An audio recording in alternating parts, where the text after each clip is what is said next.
Hello. तो आज का हमारा नया टॉपिक है बॉइलिंग पॉइंट, इवापोरेशन। और हम देखेंगे कि कौन से फैक्टर्स हैं जो बॉइलिंग पॉइंट को डिफाइन करते हैं या इवापोरेशन को डिफाइन करते हैं। होता क्या एग्जैक्टली जैसे हम आपसे पानी का बॉइलिंग पॉइंट पूछेंगे तो आप तुरंत ही उसका बॉइलिंग पॉइंट बता देंगे 100 डिग्री सेल्सियस। ये कॉमन आंसर है, ज़्यादातर लोग यही आंसर करते हैं। लेकिन ये पूरी नॉलेज नहीं है, ये पूरी डिटेल नहीं है। तो हम इसी में डीप डाइव करते हैं बॉइलिंग पॉइंट एंड इवापोरेशन में। तो उससे पहले एक सिचुएशन को समझने की कोशिश करते हैं कि जैसे एक रूम है जिसमें बहुत सारे बच्चे बैठे हुए हैं और हर एक बच्चे के पास से 10 रुपये हैं, हर एक बच्चे के पास। और उस रूम से बाहर निकलने की कॉस्ट है 50 रुपीज़। तो अगर इंडिविजुअली बात की जाए तो हर एक बच्चा रूम से बाहर नहीं निकल सकता, क्योंकि रूम से एग्जिट करने की कॉस्ट है 50 रुपीज़ और बच्चे के पास सिर्फ 10 रुपये। लेकिन एक सिचुएशन को कंसीडर किया जाए कि बच्चे शेयर कर लें कि 4 बच्चे मिलके एक बच्चे को अपने 10 रुपीज़ दे दे, तो उस बच्चे के पास 50 रुपीज़ हो जाएंगे।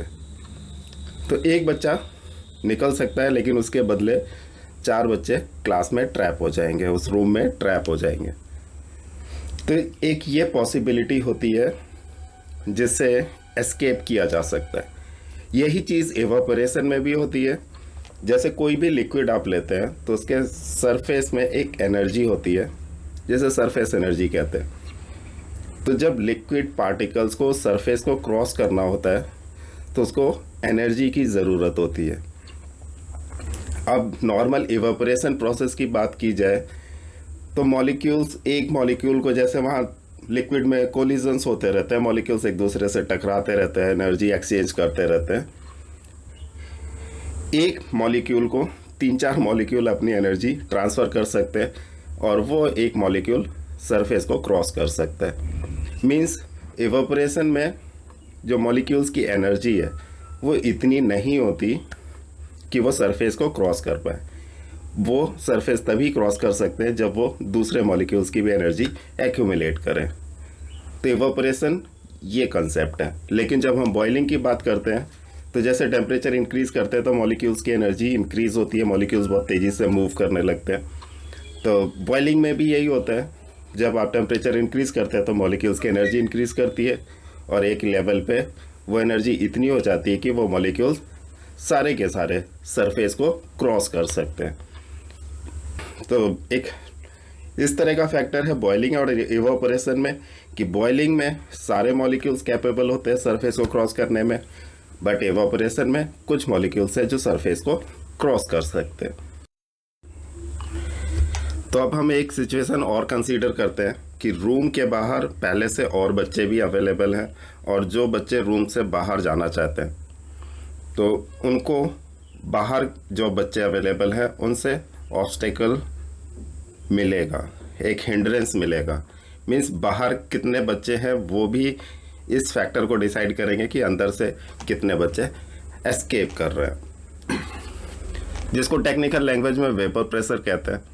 फिलहाल ज़्यादा साइंटिफिक वे में नहीं रखते हैं, टॉपिक को सिंप्लीफाई करके रखते हैं। तो जैसे एक रूम से बच्चे एस्केप कर रहे हैं, बाहर भी और बच्चे अवेलेबल हैं, और यहाँ पे हम इवापोरेशन को डिफाइन करें या बॉइलिंग को। अभी सिर्फ हम बॉइलिंग पे कंसंट्रेट करते हैं। तो जैसे बच्चे बाहर ज़्यादा अवेलेबल हैं तो रूम से बच्चों को बाहर एस्केप करने में ज़्यादा प्रॉब्लम होगी, ज़्यादा मुश्किल से एस्केप कर पाएंगे। लेकिन अगर हम बाहर बच्चों की क्वांटिटी कम कर देते हैं तो रूम से जो बच्चे एस्केप कर रहे हैं वो ज़्यादा सिंप्लीफाइड हो जाएगा, ज़्यादा आसानी से ज़्यादा बच्चे रूम को पार कर सकते हैं। इस कंसेप्ट को हम यूज़ करते हैं बॉइलिंग में। तो जो प्रेशर अवेलेबल है एयर का, जैसे हम पानी को बॉईल कर रहे हैं तो बाहर एटमॉस्फेरिक प्रेशर है पानी के ऊपर, तो जो वाटर मॉलिक्यूल्स एस्केप कर रहे हैं लिक्विड से वेपर फेज में, तो ये डिपेंड करता है कि एयर मॉलिक्यूल्स का प्रेशर कितना है या एयर प्रेशर कितना है। अगर हम एयर प्रेशर रिड्यूस कर देते हैं तो मॉलिक्यूल्स इजीली एस्केप कर सकते हैं। तो पानी का बॉइलिंग पॉइंट जो है 100 डिग्री सेल्सियस है एट 1 एटमॉस्फेरिक प्रेशर। लेकिन अगर हम बाहर का प्रेशर रिड्यूस कर देंगे तो हम लो टेम्परेचर पे पानी को बॉईल कर सकते हैं। जैसे हमारे पास जो प्रेजेंट एक्टिविटी है, हमारे पास एक वैक्यूम पंप है और वैक्यूम चैम्बर है। वैक्यूम पंप की हेल्प से जब हम वैक्यूम चैम्बर से एयर निकालते हैं तो उसके अंदर का प्रेशर रिड्यूस होता है। यहाँ नोटिस करिए एक बात को कि जो 1 एटमॉस्फेरिक प्रेशर है उसको 760 mm of Hg millimetres of mercury कहते हैं, और जो हमारे वैक्यूम चैम्बर पे मीटर है जो प्रेशर को इंडिकेट कर रहा है वो 1 से स्टार्ट हो रहा है और रिवर्स डायरेक्शन पे जा रहा है, क्योंकि वो एयर प्रेशर को रिड्यूस कर रहा है। तो अगर वो पूरा वैक्यूम क्रिएट कर देता है तो वो होगा -760 mm ऑफ Hg, या फिर जैसे वो -750 पे डायल है तो इट मीन्स कि 10 mm Hg प्रेशर अंदर बचा है, अगर हमारा डायल -750 mm Hg इंडिकेट कर रहा है। तो हमारे सेटअप में वैक्यूम पंप से हम रूम की एयर निकाल देंगे और देखेंगे कि पानी कितने टेम्परेचर पे बॉईल होता है। जैसा कि इस एक्टिविटी पे हमने दिखाया कि पानी जो है 26.6 डिग्री सेल्सियस पर बॉईल हो जाता है। लेकिन इस नॉलेज को एक जगह और यूज़ कर सकते हैं आप। जैसे एक कंसेप्ट था दूध से पाउडर बनाना।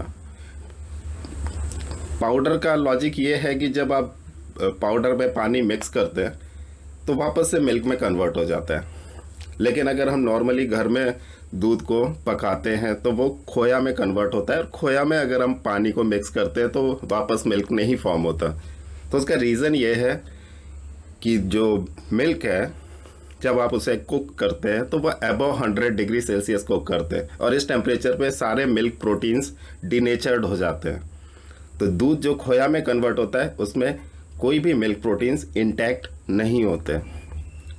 लेकिन अगर हम रिड्यूस्ड प्रेशर पे, जैसा कि अभी हमने यूज़ किया था कि अगर हम प्रेशर रिड्यूस कर देते तो पानी को 26.6 डिग्री सेल्सियस पे भी बॉईल कर सकते, सेम वे मिल्क के पास भी अगर हम प्रेशर रिड्यूस कर दें तो मिल्क को हम लो प्रेशर पे बॉईल कर सकते हैं।